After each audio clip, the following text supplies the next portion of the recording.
Support for authentic parenting comes from listeners like you. Since 2015, this podcast has been fully listener-supported, and we rely on your donations to continue bringing you valuable content on a weekly basis. You can make a one-time or monthly donation at authenticparenting.com/support, or you can join us on Patreon at patreon.com/authenticparenting.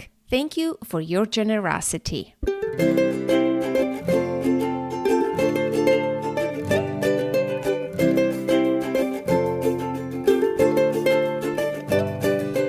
I am Anna Seewald, and this is Authentic Parenting, a podcast about growing ourselves while raising our children. I'm a psychologist, educator, and parent coach. And on this podcast, I explore how you can connect to your authentic self, practice radical self-care, and raise emotionally healthy children. Let's break the cycle of generational trauma for a more peaceful, kind, and compassionate world. Today, what is home? I have a special episode for you. Number one, I have 2 returning guests. And number 2, this topic is deeply personal for me. I welcome to the show Nina Mongendre and Samir Chopra. Nina Mongendre is a yoga teacher, family constellations facilitator, and author of an upcoming book on healing the inner child. She's been a guest twice before. Her first episode was episode 363, Who We Are and How We Heal. And her second appearance was in episode 403, How Changing Your Story Can Change Your Life. Samir Chopra is a philosophical counselor and professor emeritus of philosophy at Brooklyn College and the Graduate Center of the City University of New York. He's the author of a phenomenal book called Anxiety, a Philosophical Guide, and his first appearance was in episode 401, A Philosophical Understanding of Anxiety.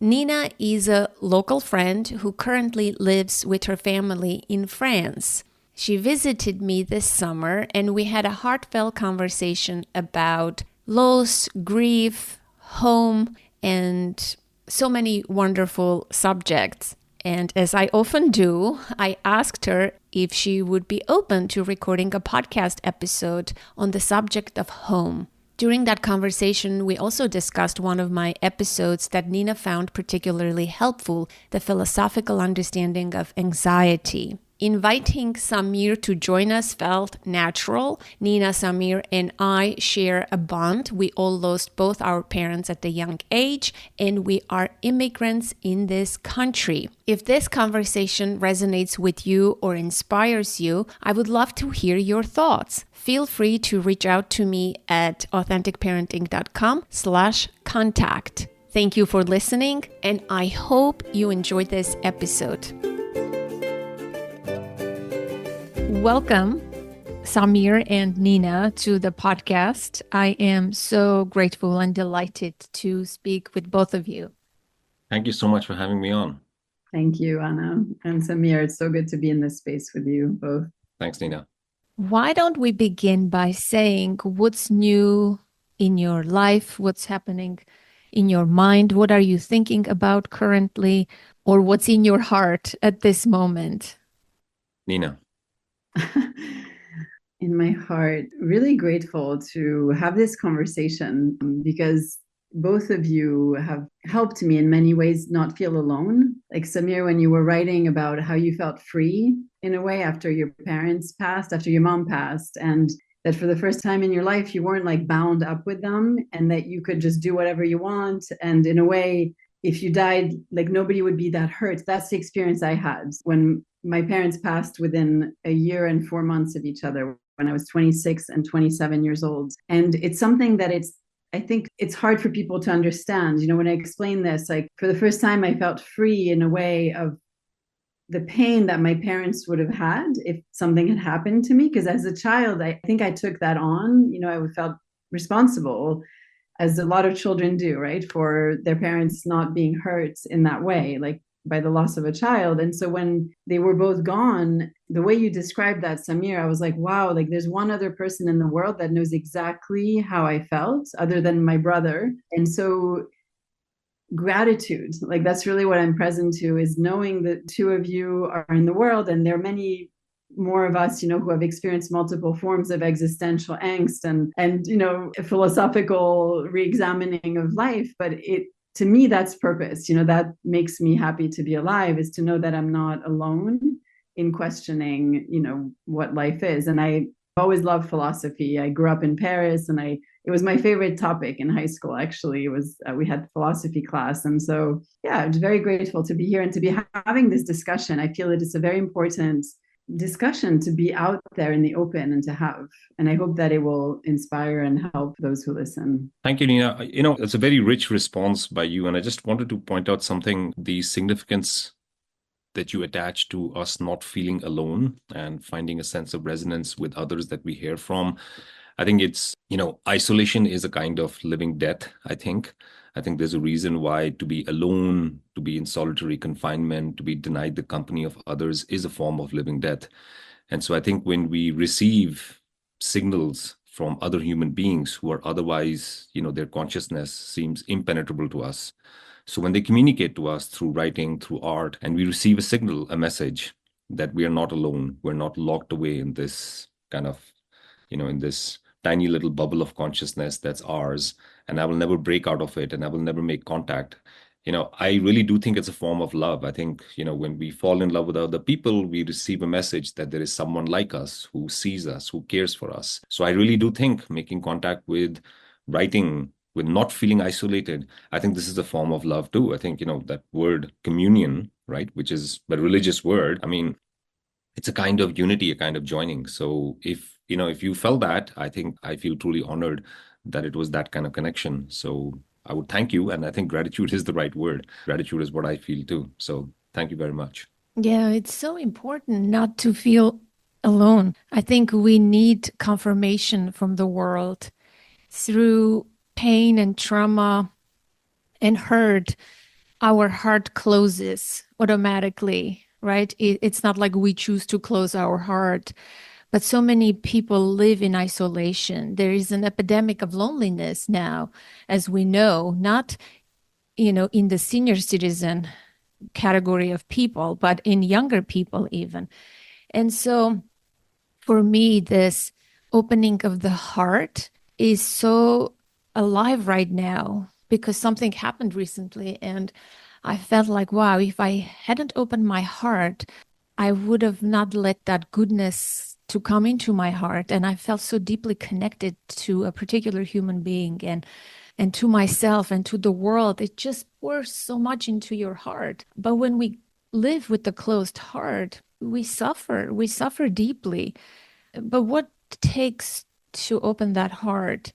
I'll go straight into this example. My friend and neighbor Lisa prepared food and she delivered 2 dishes and she said, I made some food. I want you to have some. Well, it's a simple act of kindness. But that day when I sat down to eat, it affected me so deeply that I was crying nonstop. And it brought up a lot for me, this act of being nourished by someone who cares for you, who is older than you, and receiving that and fully being present to that act of receiving that kindness and being open to that care and love and nourishment. And, I lost my mom when I was 13.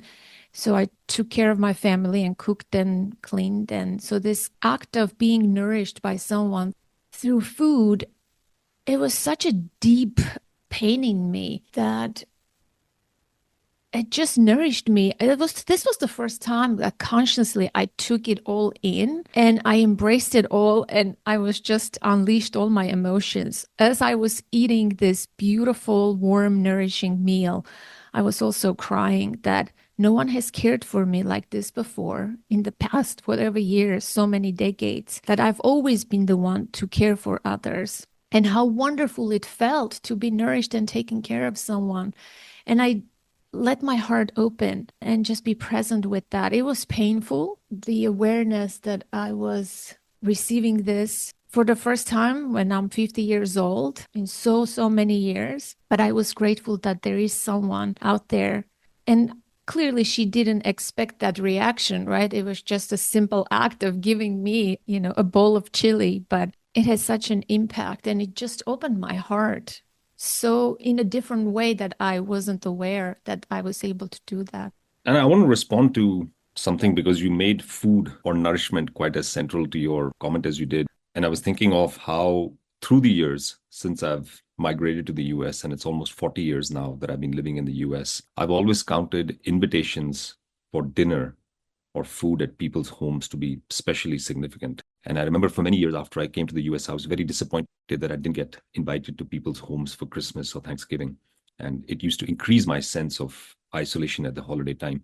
And I often used to feel like I would never feel at home in this country till I got invited to people's homes for Christmas and Thanksgiving. And I remember when I got my first invites going to people's homes, there were two feelings that struggled within me. One was the feeling of being an outsider, that I'm an orphan. I don't belong here. These are people who have things that I don't have, and I will never have them. I'm kind of the beggar at the banquet, I'm sort of, but there were other moments where people would, where I think my heart would open, as to use your language, and I would be willing to acknowledge the generosity that people had shown me. And I realized, because you wanted us to talk about home today, which is a word I always put in scare quotes because I don't know where it is, but I do know that when I go to people's homes or when somebody takes me in, when somebody feeds me food, home is there at that moment. I've been married for 20 years now, and every once in a while, my wife will ask me something about food. She'll say, do you want me to heat this up for you? Do you want me to make a sandwich out of this? And there's a note of care and concern and solicitousness in her voice. And at that moment, home gets created again. So I think, to bring this back to what I wanted to say, I think our parents' gaps, they leave an absence.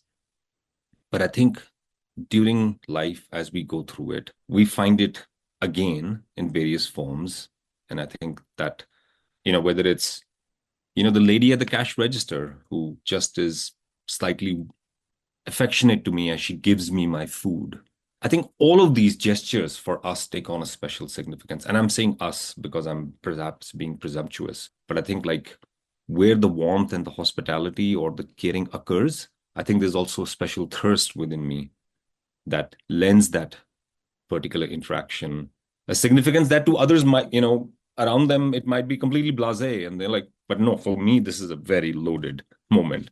So I wonder if, there was something similar like that in the act of nourishment and food being given to you by a friend, giving you an opportunity to be a caterer yourself. So in some ways, I almost wait for these resonances because I'm so acutely sensitive. It's almost like a privilege that minor things become so significant for me in a way that they're not for others, right? So grief is, losses are a curse, but they're also a blessing in this way. They make me very sensitive to small things. You said it so well, and I completely, it is my experience receiving those small acts of kindness, affection from a cashier or a comment or a little care act from someone. I take that in. It's so nourishing and I crave it. And it's comforting. I guess it feels a whole in a certain way, but you have to be open to receiving, I think, yes. Because that's always present. I feel like we can suffer and be in our own head and close ourselves to the world. But my point is when I open myself up to that, there is plenty and I can receive it and it's good for me. Yeah. Yeah, it's so true. For me, that's been a more recent realization, like a more recent conscious realization. I think I was, of course, thirsty for it and seeking it out, but without really noticing it or being conscious of what that was feeling. And now I'm more conscious of it, of how can I receive this love in so many ways, right? From nature, from like exactly what you both are describing. And like you, Anna, and what you were saying, Samir, I'm so touched, like maybe on a deeper level than somebody who has both parents and who has an extended family who hasn't left their country where they grow up. When I am received, for a meal too, I never thought of it until like how you spoke of it. I'm like, yes, that's so true. That experience of being in a warm, cozy home with people who are just there and laughing and feeding you. It's like, oh, like there's a filling up, but then there's also at the same time some grief that comes up, right? A longing of like, oh, if I could have this every weekend, or if I could have this every holiday, there's this definitely yearning and longing to have it as part of my life. And so for me, I think my friendships have become very important, because they are in a way my family. Like I don't have the close family nearby. I don't have my parents or uncles or aunts. Like most of them have passed away. And so my friends, I've realized, have taken on a very important role in my life that maybe I wouldn't have appreciated otherwise. And I was going to say the importance of friendships, it often comes up because sometimes people will make a distinction between friendships and family relationships. And, there's almost like a kind of upgrading of the family. Blood is thicker than water. Family is, friends are friends, but, family is family. And I remember once saying to a student of mine in the classroom, who was trying to make this distinction between friends and family somehow being higher than the friends you have. I said, I just want to remind you, everything that we call a family, it only got its start with two non-family members getting into a relationship. I said, let me assure you, your mother and father were not family. They were friends before they got married. So friendship is the basis of family. Family is a kind of codified friendship. It's something that's taken on a formal. And I think living away from home, not having immediate familial resources to fall back upon, made me more directed in terms of finding friendships. And also when I found the friendships, the families that they had with them, there was a receptivity in me to trying to connect with them, to trying to make my relationship with them deeper in a more conscious sense, because I knew I had to do this work, right? So I think actually being displaced out of family taught me where families come from. I have left home, I've left country 30, 40 years, but now I see a proto-family starting out here. I have a wife, I have a daughter. And so now I see my family coming to be, right? So in some ways, I think losing quote unquote home, family taught me something about where they come from and gave me greater respect for them and taught me not to be glib about the amount of work. That's because I think sometimes we can just be glib about families. Oh, there's my brother, there's my sister, there's my uncle. But, that's all given to me. We don't have to do any work on them. There's a great deal of assumptions. So I think having to work for relationships makes me value them quite deeply in a way. So I think this is once again one of those, blessings of loss, is that it's a cliche, but it makes you regard what you have and what you worked on in a much deeper and profound way, I think, as well. Yeah, so true. Hey, this is Anna with a quick announcement. Authentic Parenting is a free resource, and support for this podcast come from listeners like you. Your contribution helps cover the many costs associated with the production of the podcast, hosting, producing, and especially post-production. This is an ad-free show, and donations are greatly appreciated. To make a one-time donation in any amount that you desire, or make a monthly donation, go to authenticparenting.com/support. Once again, authenticparenting.com/support. Thank you for your generous and kind support. That means the world to me. Now let's get back to the show. You said something earlier about being an outsider in this country. I definitely feel that way at times, definitely felt in the beginning. I've been in the United States for more than 20 years now. And, this concept of home, where is home? What is home? I always question that. Is home where I was born and, where my roots are? Is home for me Armenia? Because when I go back, I definitely don't feel at home. And I also have that sense here at times, in the United States, that I don't feel at home. And then, so is home a place really? Is home where our roots are?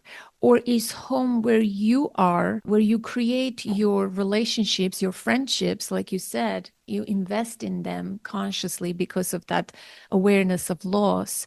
Is that what home is? Or is it all of it or completely something else, you know?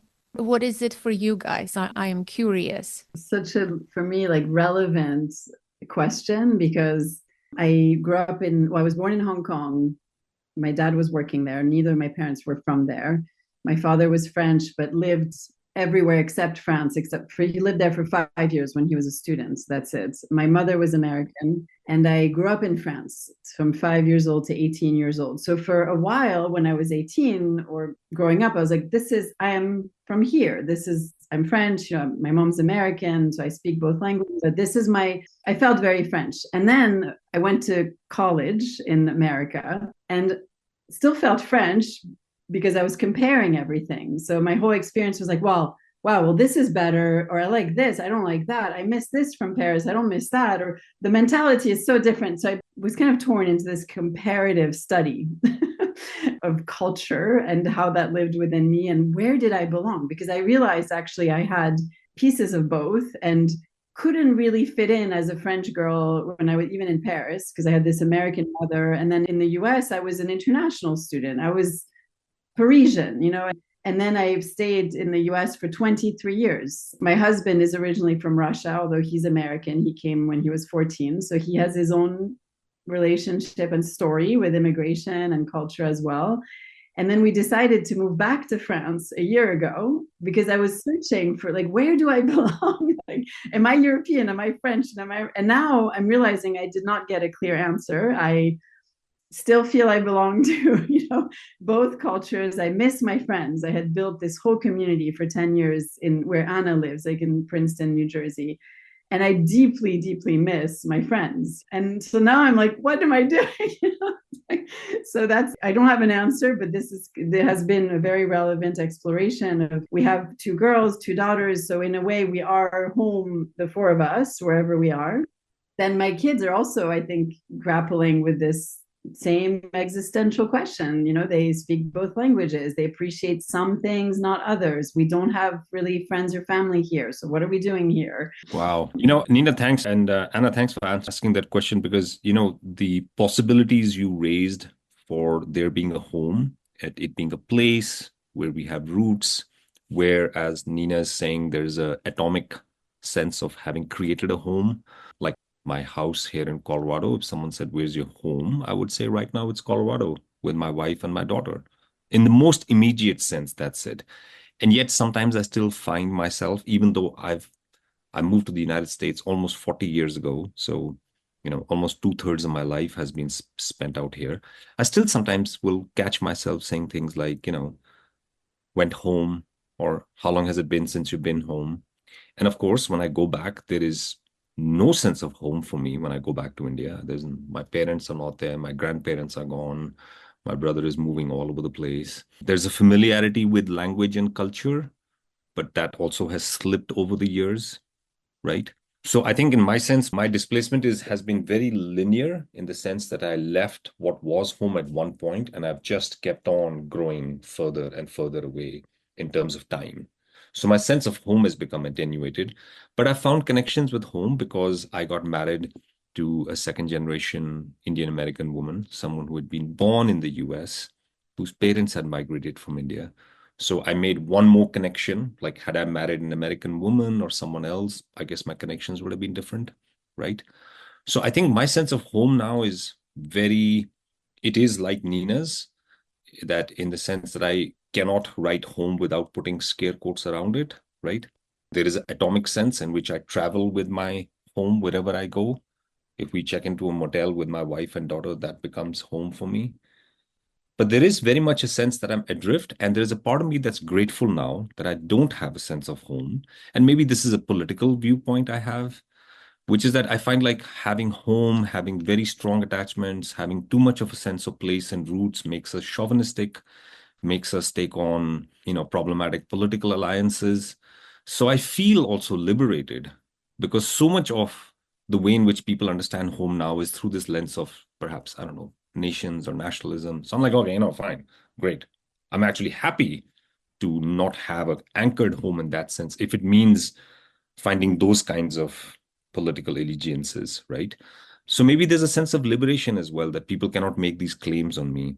You're an X, so you must think this way, right? So, and now maybe I appreciate having this unique halfway point where I can be, where I can straddle borders and look skeptically at both claims that can be made upon me in some ways, right? You want me, but I'm not of yours, and you want me, but I'm not of yours. So I would say actually, maybe not having a home has allowed me to explore who I am in a way that's freer of these kinds of assumptions that could be made about me if there was a home attached to me, right? And that can be liberating, but liberation, as we always know, is a little bit disorienting as well. So I resonate with that. I resonate with that feeling of liberation and the ties to the political stuff and having that non-attachment. What I'm hearing is two distinct things. We want home because we want belonging, right? That sense of belonging. And having that familiarity when we go back to our countries does not necessarily mean belonging. So these two ideas of familiarity doesn't necessarily mean home or belonging. That's the takeaway as I'm hearing you. And I'm reflecting on my own life. Where do I belong? How do I feel that I belong here to this group of people, to this community, to this country, to this little corner of the world? I feel like, yes, I am seeking that sense of belonging, that sense of safety and peace. And perhaps that's home for me.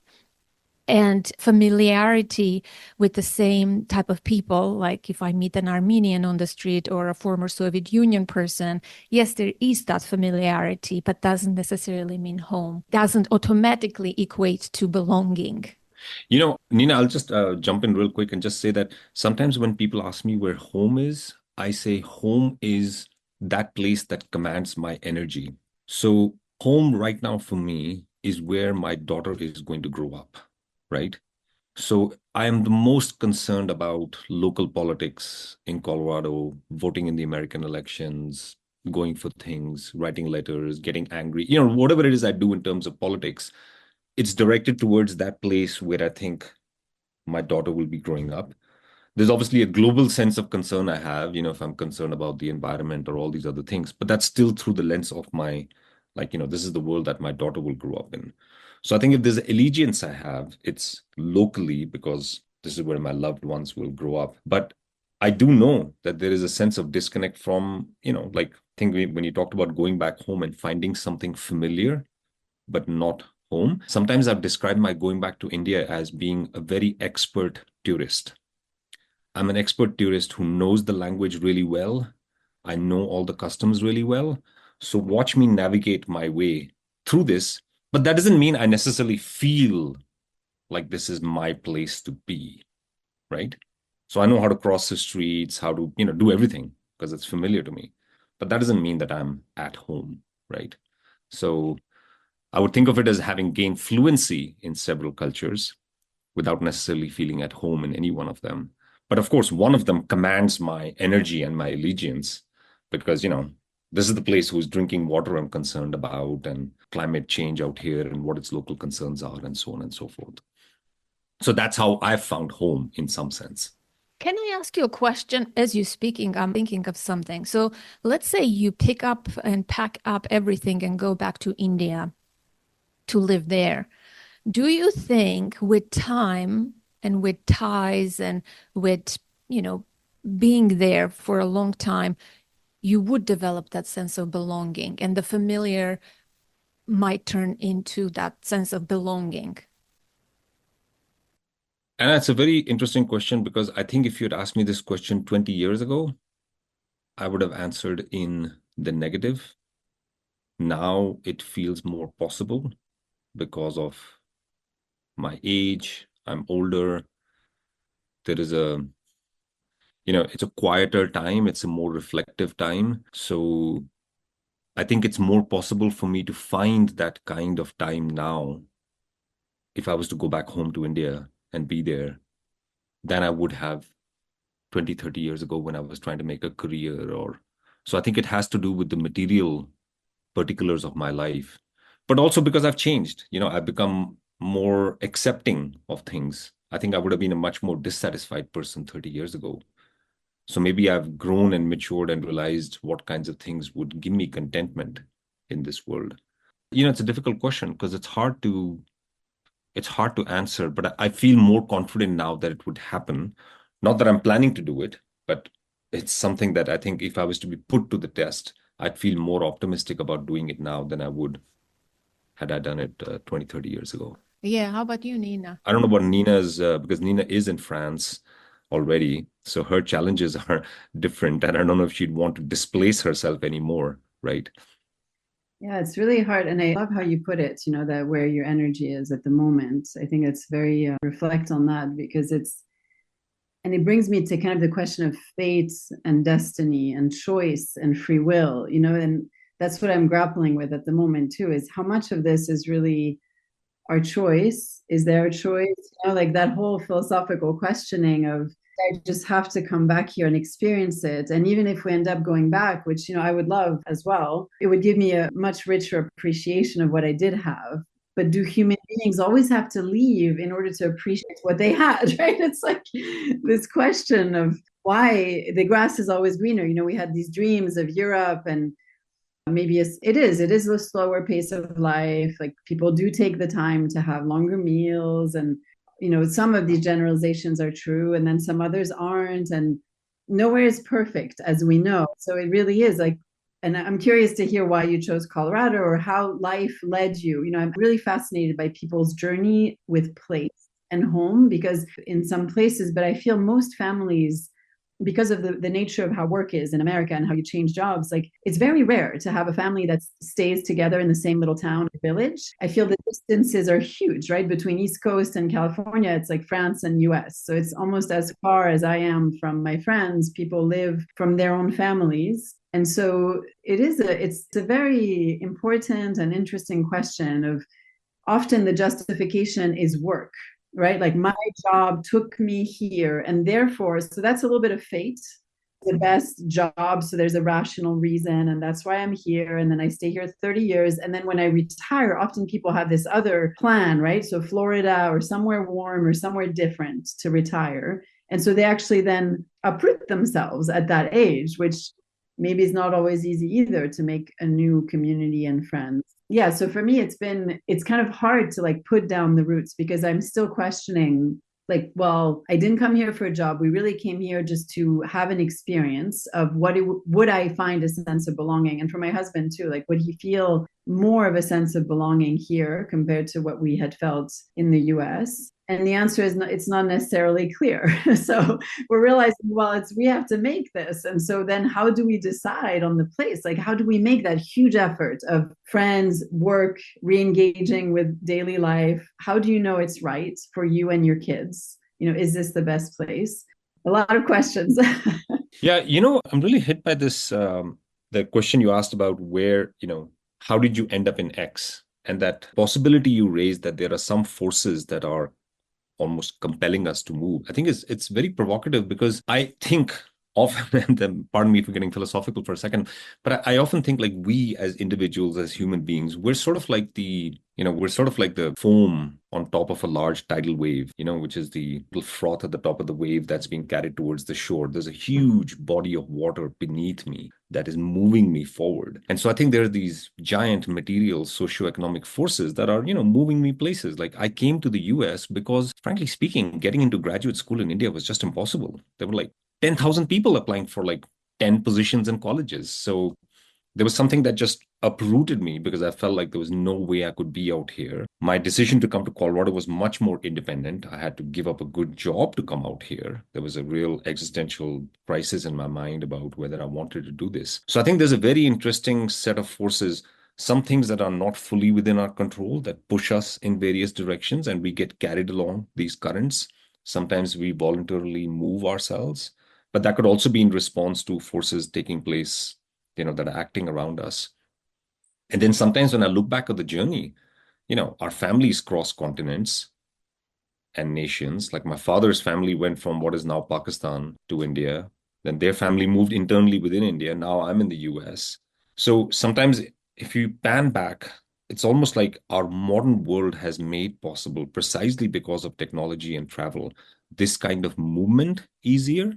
But I think it has also made possible a certain kind of dissatisfaction that is easier to experience now because now I know through technology, through phone calls, through video calls, through transatlantic flights, that movement is possible. So, in some sense, if we're not moving, it's either because our lives are not fortunate enough, we don't have money. So, there can be a greater sense of denial as well, a greater sense of feeling trapped in this if you don't have the material resources within which to move. I think in the old days, when somebody crossed the oceans, you were like, okay, this person is gone. We're just never going to see them again, right? So I think the world was much more isolated and blocked off. And I think it makes it possible now to move, but I think it makes it also possible in a more deeper way to experience the kind of dissatisfaction that Nina might be experiencing, that there are possibilities. We can move, but we choose not to because we know just how disruptive it is. I mean, who wants to keep on moving, right? Not your children, not you. So there is this tension between us, which I think is made both a kind of possibility to move, but also a kind of permanent discontent with where we are as well. Yeah. I'm wondering, have you ever felt that when you go back to your country, that there is something in the geography that is different? I definitely felt that. As much as I can say, when I go back home to Armenia, I don't feel at home. I feel like an outsider. There is something spiritually or in nature that I feel deeply connected to. It's the mountains are different, the sky is different, the blue of the sky is completely different. It's very familiar and it feels like home. The grass, the wildflowers. There are things like that, and the energy of the geographical location, I feel that there's really, I feel empowered by certain forces that is present in nature, in the trees. I feel at home with nature there more than with people, I would say. I had felt that before. I'm wondering if you felt that, energetic geographical connection that the location has to offer. Have you felt that, or this is all in my mind?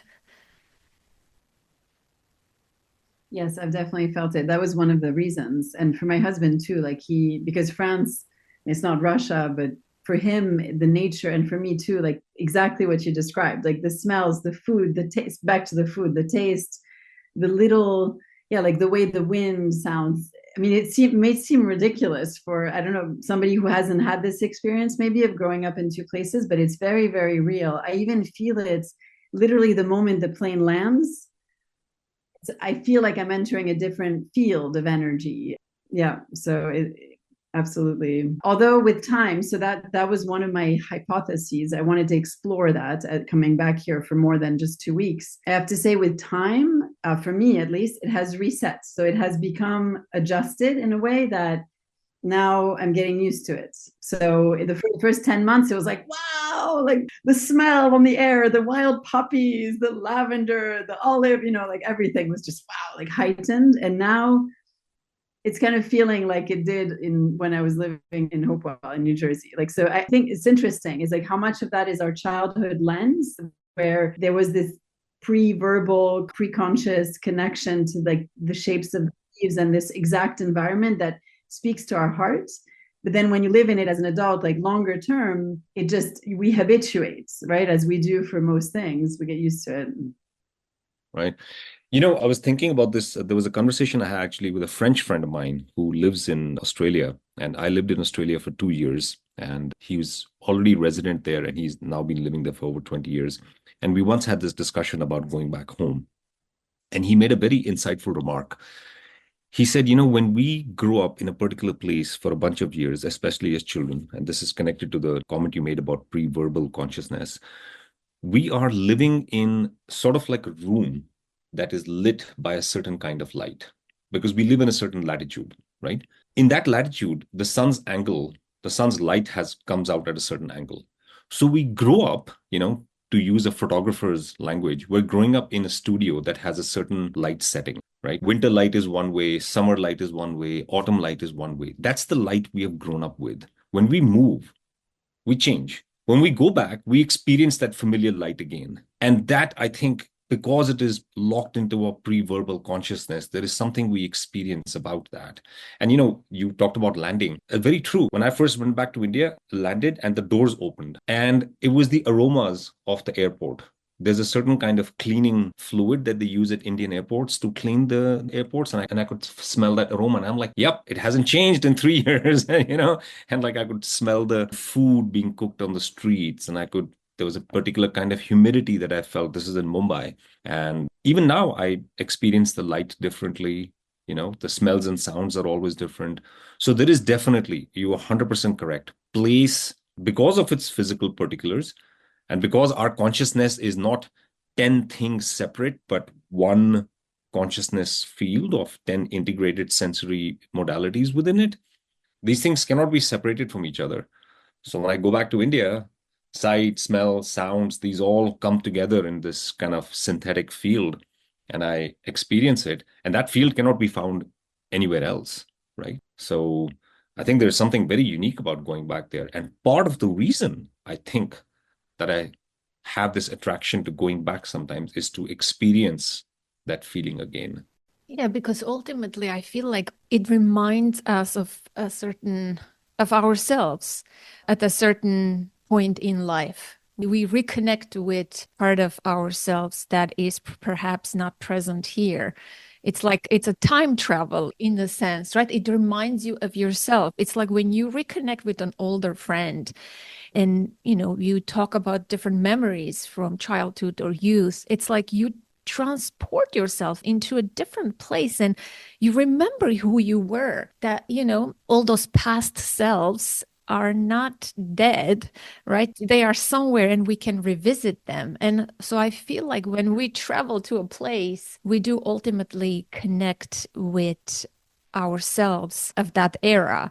And of course, that could be a wonderful feeling, or if it's filled with tragedy, like in my case, when I go back home, so to speak, my hometown where the epicenter of the earthquake was. Of course, there is nothing of my hometown that resembles the town that I was born and grew up in, right? The locality is the same, the geographic, the light, the, latitude and all of those things. But because they have rebuilt after the earthquake, I find myself to be a stranger in my own hometown. I walk and I don't recognize the people. I don't recognize the streets, the places.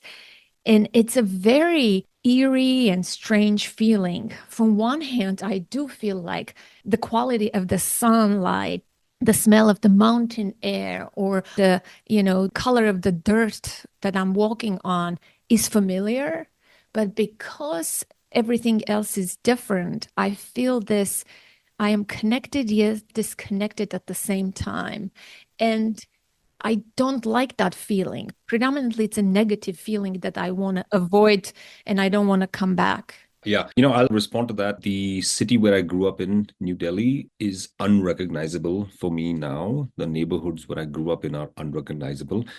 And I agree with you that when I went back there, I took my wife there about 19 years ago after we got married. And I said, let's walk through the city and I'll show you some neighborhoods where I grew up in. And actually, I remember feeling quite disoriented in the neighborhoods where I grew up in. I actually got lost for a second. I was like, where? And I realized that all the buildings had been built up so much that the light was completely blocked off. So all the visual markers I had were gone. I couldn't find my way about. And I remember wanting to just like, okay, I just want to leave because this physical space is so over-constructed right now that it's actually becoming quite alienating in some sense. So it was not bringing me back closer. It was actually serving to distance me and tell me how much I had lost or moved away from. And I think, if you think of something like music is so evocative in terms of transporting us back to place and time. So I would think that other sensory modalities would have a similar effect. But I think at the same time, because they can serve as reminders, they can also tell you that something has changed very drastically since you've been here. And that can actually induce a feeling of loss more than anything else, right? It's not necessarily a connection. It can be alienation as well. Absolutely. Oh, what do you think of this phrase? This is one of my recent discoveries. It said, all sickness is homesickness. And I thought to myself, wow, this resonates. But why does this resonate? What does this mean? And so I'm throwing it out there for you to discuss. Philosophy essay, right? Yes, Yes. yes. Do you want to take a crack at trying to unpack the meaning of that? To me, I just think of birth.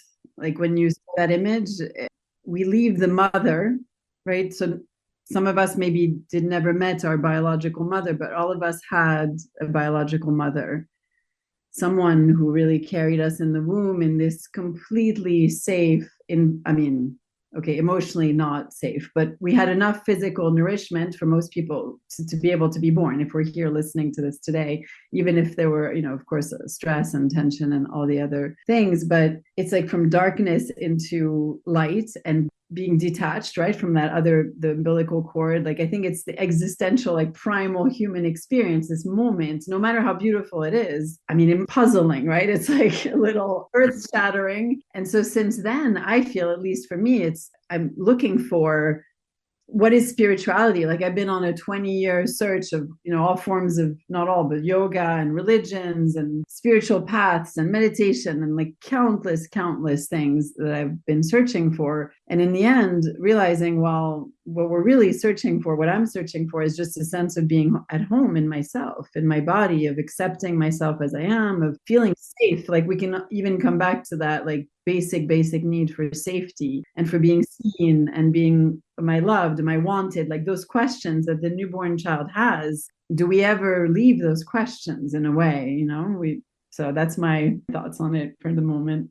Yeah, very profound. And I would say I had similar inclinations in my response to say that homesickness is a way of addressing there's a kind of loneliness or isolation that we feel.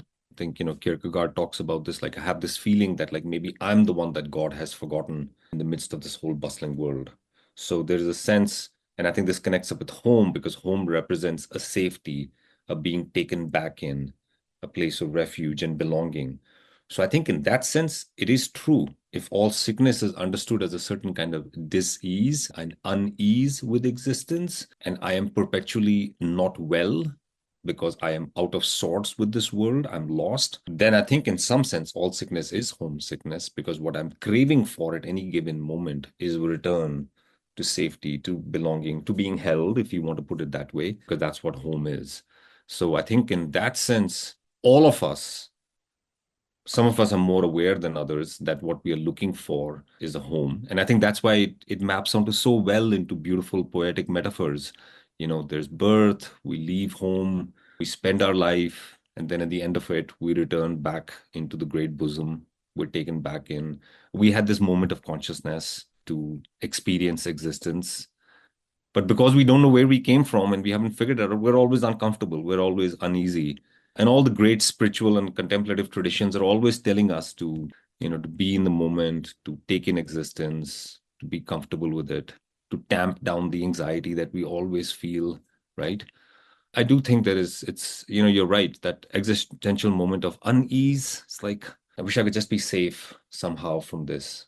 But the only way safe seems like oblivion, is to get rid of consciousness. And so I think that question gets us into something quite deep and fundamental about our normal state, so to speak. So yeah, maybe it's worth an essay in response.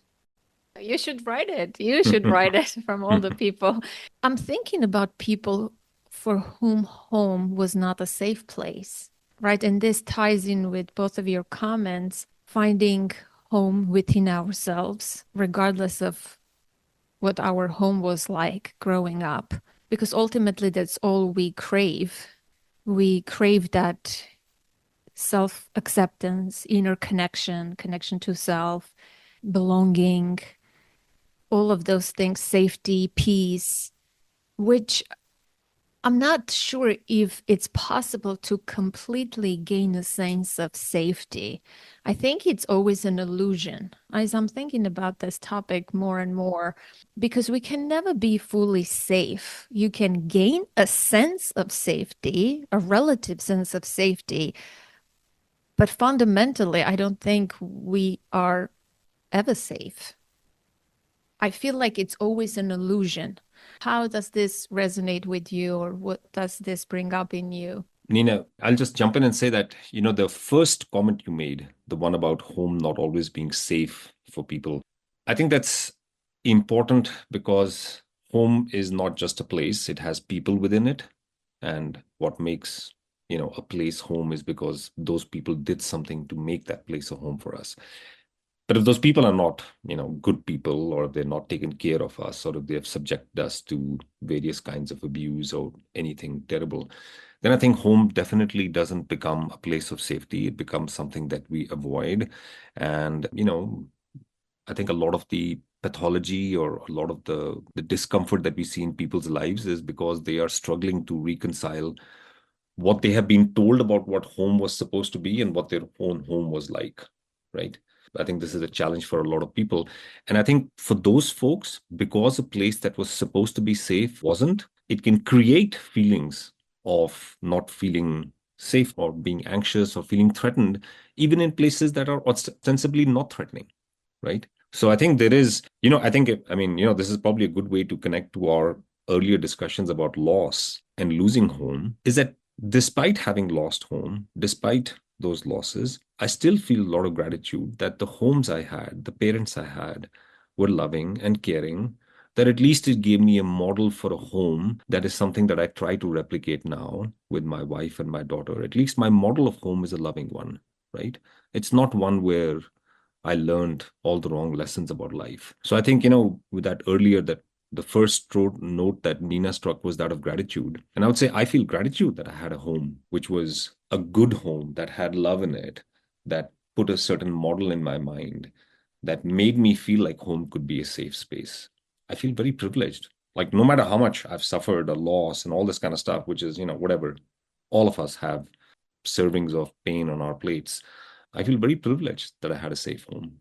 So once again, my note is that of gratitude, actually, Because I think what you're saying, I can resonate with that as well. Home was a safe place for me. And I think that no matter how much we've experienced loss or trauma after that, we internalized a certain kind of sense of belonging, safety, connection, love, affection, warmth. We've took it all in. It's in our bone marrow, it's in our cells. And we can recreate that wherever we are, regardless of a physical space. And I'm thinking people who struggle with finding that, who didn't have a safe place, they are the ones probably on this challenging path of constantly seeking, seeking, seeking, and never finding it, whatever that it is for them. Yes, very much so. It's very true. And so we're coming back to really home as being an inner experience that we can carry with us wherever we are, wherever we go. To me, what's been super helpful is making my inner child feel safe, like kind of, and I felt safe as a kid, like I had a loving home. But just now, when just kind of holding and not just the inner child, but all the younger ages that we've been and our more vulnerable parts and the grief and the part of me that will never be a daughter again, when we're talking about loss, to really be the home for myself in that way as well, not just for my children and my husband and me in the present moment, but holding every aspect that I have been, like you were saying, Anna, so beautifully, when we reconnect with an old friend or when we go to the place of our childhood, it's almost like it's not so much the external experience, it's what it evokes in us, how it reawakens that vital aspect, that teenager that we once were, and they're the ones who need a home as well. So can we be that home for them? Actually, Nina, I would just say quickly in response to that, if we were ever denied home or some part of home, through bereavement or whatever it was. I think one of the positive effects it can have in us is that it can make us more receptive and more sensitive to the visible need of others. And it can, in the best way, I think one of the best possible outcomes of the losses that we suffer or the homes that we lose early is that it can make us more receptive to the possibility that others might have suffered similar losses. I should be sensitive to it, and I should strive to provide homes and safety where possible to other human beings like me who might have suffered similar losses, right? So in the best possible sense, hopefully it makes us more compassionate creatures as well, right? Yeah, it Absolutely. does. Yeah. It describes me. Now I'm thinking, wow, the reason I am the way I am is what Samir just said. Wherever I go, I build a community, I create a book club, I organize something, always bring people together for that sense of belonging, safety, shared experiences. This is what I'm always looking for. And I've always been the one to build it. It's very interesting. It's so resonant for me. I guess it's a deep need. I am aware of it acutely because of the losses that I've experienced. And I guess consciously or unconsciously, I always create that wherever I am. It's so interesting. I just made that realization. How shall we conclude this conversation, which was so fantastic? It's like, wow, my brain is on fire. This is so good. So what is home? The question with which we began. I know. This is, of course, we are talking to a philosopher, right? We end on a philosophical note, which Question, yeah. there is no answer Yes. to. There is no answer. Every good philosophical discussion must end with more questions. If you have come away with pat answers, sorry, that wasn't. That was not good enough. Nina, why don't you go first and offer your concluding remarks? Yes, well, definitely, I think more beautiful questions, but heart-opening ones. I love this discussion because I feel, again, less alone in this exploration. And to me, home, as I'm enriched to think of it right now in this moment from our conversation, is the space between me and other people. When I can be loving and compassionate, like that's what really feels like is home right now for me. Yeah. Yeah, very good. Thank you. It's a very good way to put it. I'll just illustrate with an example. My brother came to visit me from India 3 or 4 weeks ago, and he stayed with me for 3 weeks. And so I had, a recreation of different times in our past, and we had some great conversations. And I took him out for a pizza party at one of my friends' homes to a backyard. And my friend was making pizzas in the backyard. And I was introducing my brother to some of my local friends. And we were talking about things we do. And I really felt a kind of belonging there because I was introducing my brother, my past, my old home to my new friends.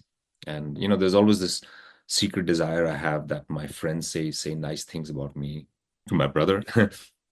And so I felt like, good. There's this meeting of two strands of my life, and they both are able to communicate to each other about me. And so I felt a sense of a kind of a joining of those two parts. And that for me was very powerful, that I was able to bring those two parts of my life together. It's always imperfect. I can never have perfect unity between those two parts. But when you get those little moments, I've learned to appreciate them over the years. Wow, that's so powerful. I'm loving what you both are saying, and I'm connecting with both of your statements. And I can feel that shared connection that we have between the three of us right now. This also feels like home. Thank you. Wow, that's a very good concluding remark, I would say. Yeah, it does feel like home, being with kindred spirits, like-minded folks who get you, who understand you, and share an experience in the present moment without judgment and acceptance. It feels like home. Thank you. Well, thanks for creating it. Yes, thank you, Anna, for bringing us together. Oh, thank you so much. I am so deeply grateful for both of you, your work in the world, your place in the world. You're truly making a difference. It's been so wonderful knowing both of you. Thank you. Great to meet you, Nina, and I'll look forward to being in touch with you. Definitely. I don't want this to be the last conversation we have. And thanks so much, Anna. Thank you very much for having me on. And I'll look forward to seeing both of you soon and talking with you soon as well. Yeah, definitely. Thank you so much. Have a great rest of the day. Thanks, Anna. Bye for now. I'll wait to hear from you when the podcast comes out. Okay? Definitely. Yes. Bye. And I'll write Nina. Take care. Sounds good. Thank you. Bye. Bye. Bye.